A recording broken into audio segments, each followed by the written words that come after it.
This chapter introduces the various classifications of airspace and provides information on the requirements to operate in such airspace.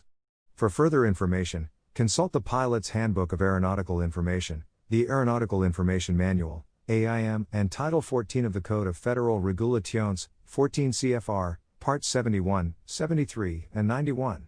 Powered parachutes, PPC, share the airspace with all other types of aircraft and must avoid the flow of fixed-wing aircraft. Although most PPCs fly low, slow and close to the field, you must be aware of the airspace in which you are operating.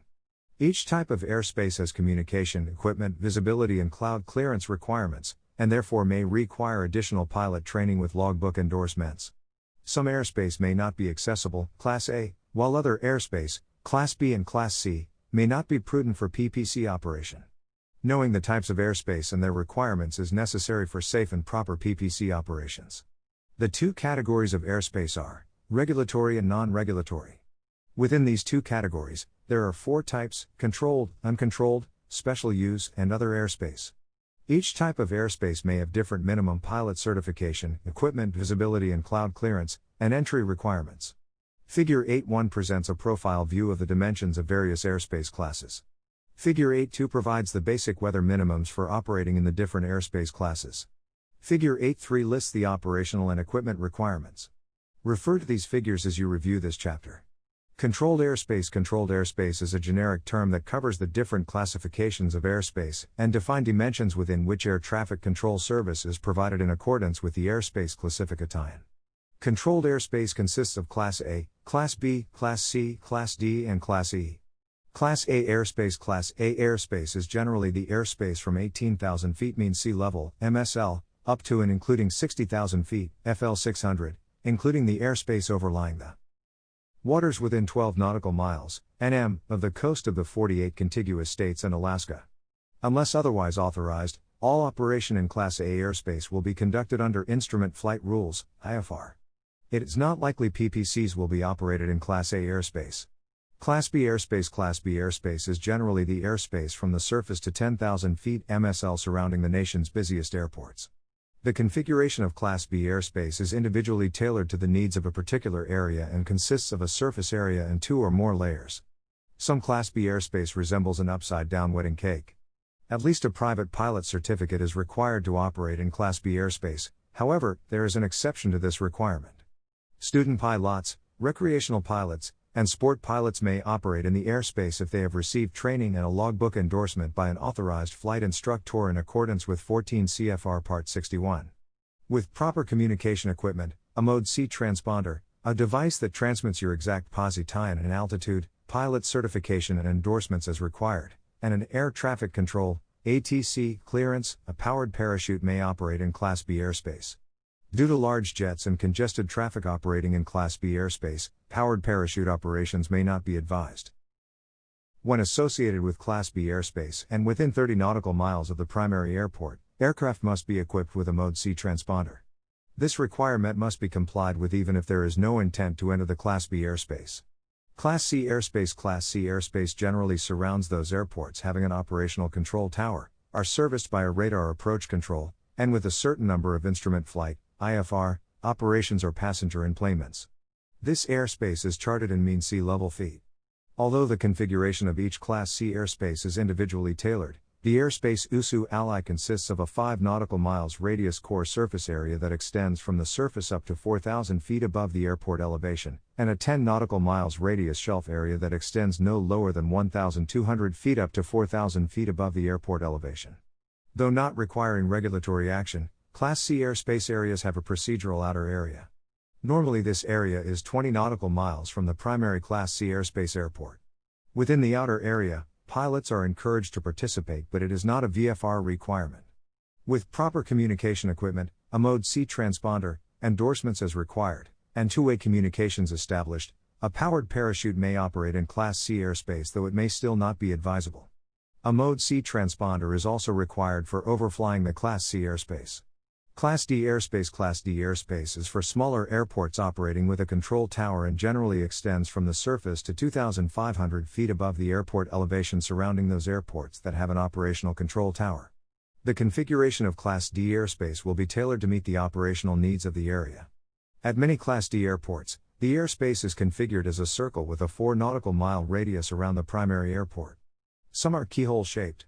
With the proper communication equipment, endorsements as required, and two-way communications established with ATC, a powered parachute may operate within Class D. If advised by ATC to remain clear of the Class D airspace, the powered parachute pilot must comply and remain clear of the Class D airspace. Alternatives may include circumnavigating the Class D airspace and/or landing at an alternative airport. Class E airspace. Class E airspace is generally controlled airspace that is not designated A, B, C, or D except for 18,000 feet MSL. Class E airspace has no defined vertical limit, but rather it extends upward from either the surface or a designated altitude to the overlying or adjacent controlled airspace. With visibility and cloud clear ANS requirements met, powered parachute operations are not restricted. Most PPC operations take place in Class E airspace. Uncontrolled airspace. Class G airspace. Uncontrolled or Class G airspace is the portion of the airspace that has not been designated as Class A, B, C, D, or E. It is therefore designated uncontrolled airspace. Class G airspace extends from the surface to the base of the overlying Class E airspace. Although air traffic control has no authority or responsibility to control air traffic in Class G airspace, you should remember there are Visual Flight Rule (VFR) minimums, visibility and cloud clearance, which apply to Class G airspace. Special use airspace. Special use airspace exists where activities must be confined because of their nature. In special use airspace, limitations may be placed on aircraft that are not a part of the activities. Special use airspace USU ally consists of prohibited areas, restricted areas, warning areas, military operation areas, alert areas, controlled firing areas. It is important you review the current sectional chart for the area you will be flying in to make sure you avoid operating in special use airspace without proper training and authority. Figure 8.4 Prohibited areas. Prohibited areas are established for security or other reasons associated with the national welfare. Prohibited areas are published in the Federal Register and are depicted on aeronautical charts. Restricted areas. Restricted areas denote the existence of unusual, of 10 invisible hazards to aircraft such as artillery firing, aerial gunnery, or guided missiles. An aircraft may not enter a restricted area unless permission has been obtained from the controlling agency. Restricted areas are depicted on aeronautical charts and are published in the Federal Register. Restricted areas may have altitude limitations and hours of operation. Aircraft operations are not restricted if the restricted area is not active. Warning areas. Warning areas consist of airspace which may contain hazards to non-participating aircraft in international airspace. The activities may be much the same as those for a restricted area. Warning areas are established beyond the 3-mile limit. Warning areas are depicted on aeronautical charts.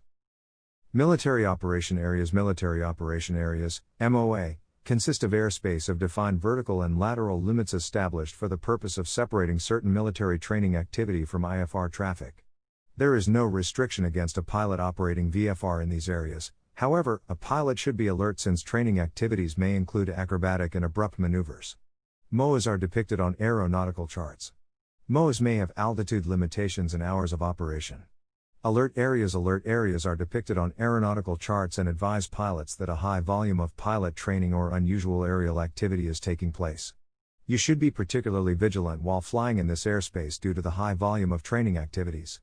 Controlled firing areas. Controlled firing areas contain activities which, if not conducted in a controlled environment, could be hazardous to non-participating aircraft.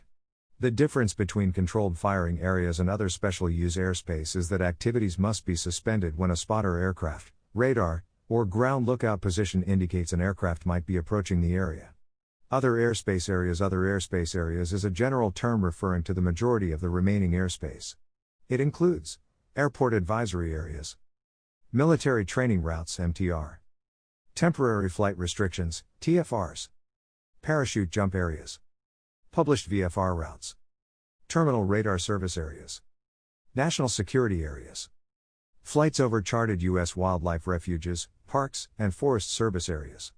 Airport advisory areas. An airport advisory area is an area within 10 statute miles (SM) of an airport where a control tower is not operating, but where a flight service station (FSS) is located.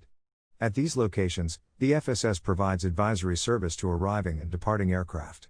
Military training routes. Military training routes, MTR, are developed to allow the military to conduct low-altitude, high-speed training. The routes above 1,500 feet AGL are developed to be flown primarily under IFR, and the routes 1,500 feet and less are for VFR flight. The routes are identified on sectional charts by the designation instrument, IR, or visual, VR. MTRs with no segment above 1,500 feet AGL are identified by 4 number characters, for example, IR 1206, VR 1207.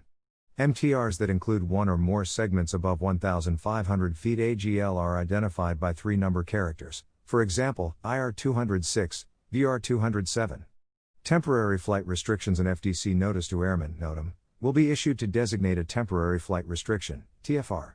The NOTAM will begin with the phrase flight restrictions followed by the location of the temporary restriction, effective time period, area defined in statute miles, and altitudes affected.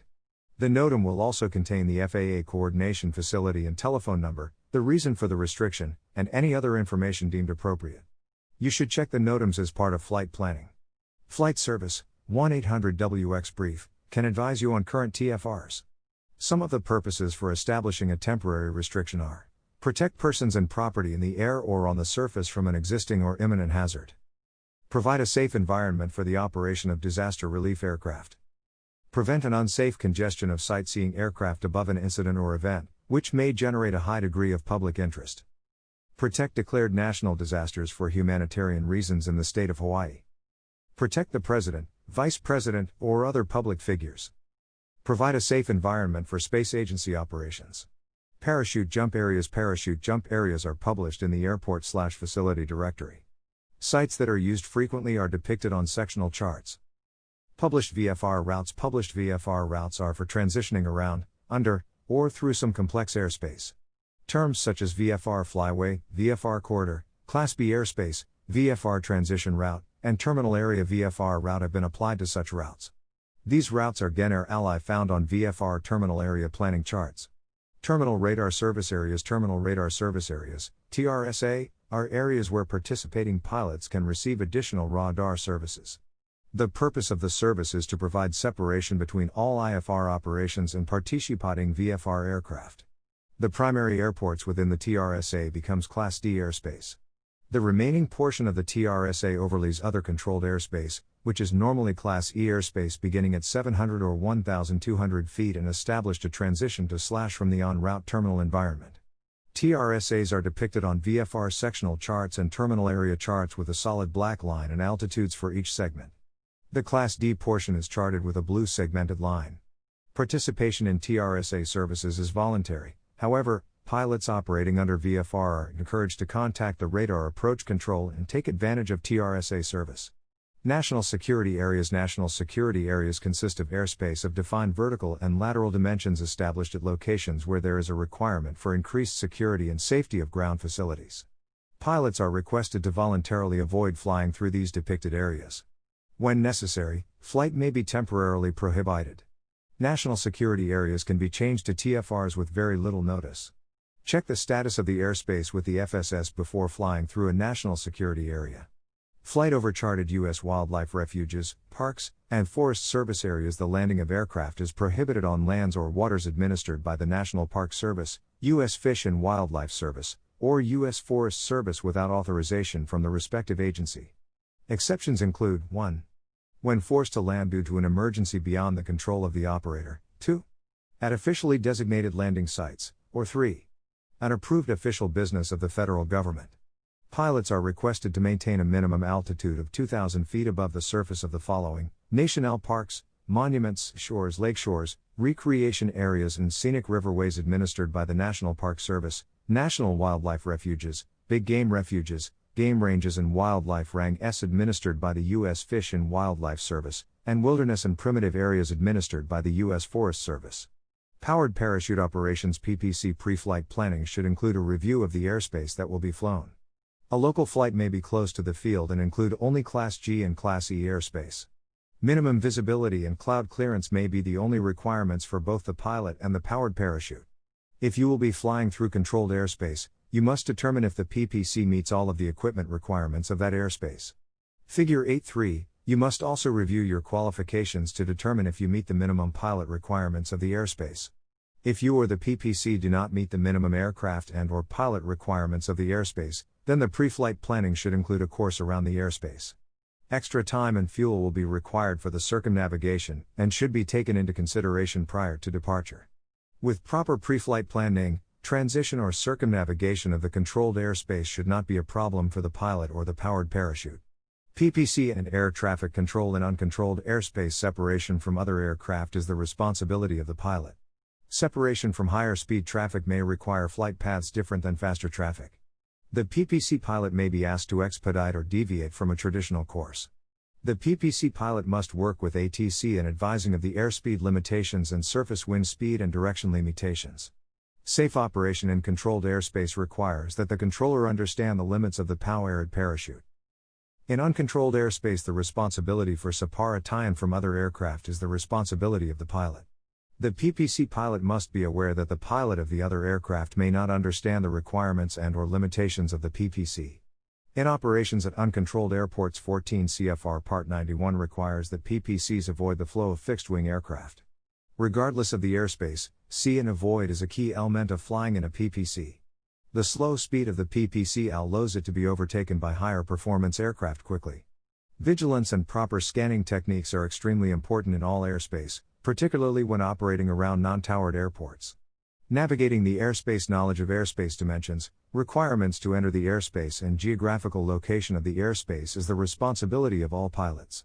The current sectional chart is the primary official tool to determine the airspace you are flying within or trying to avoid. Pilotage is navigation by reference to landmarks to determine your location and the location of airspace. Pilotage is the best form of navigation to ensure that you avoid airspace you are not authorized to enter. Locating your position on the sectional chart and locating/identifying the airspace you want to enter/avoid requires pre-flight planning on the ground and situational awareness in the air. GPS is a very popular form of navigation used by powered parachute pilots. The GPS receiver is small, simple to use and inexpensive compared to other forms of electronic, radio navigation. Simple modes of operation and the aviation database give the pilot a considerable amount of information about the flight, the terrain in Class B, C and D airspace, and special use airspace. Many pilots use GPS to determine distance from airspace with restrictions and/or communications requirements. When using GPS to avoid airspace, allow for a buffer between the aircraft and the airspace. The aviation database in the GPS may not exactly match the airspace as depicted on the sectional chart. If there is a difference between the sectional chart and GPS information, the sectional chart should be considered the correct information. A PPC pilot using GPS should ensure that the batteries are fresh and the aviation database is current. Never rely entirely on the GPS for navigation. Always back up GPS by using pilotage with a sectional chart and checkpoints when flying beyond visual range of a familiar airport. In addition, the GPS should be secured in the powered parachute so it does not depart the cart, nor touch the propeller before it stops.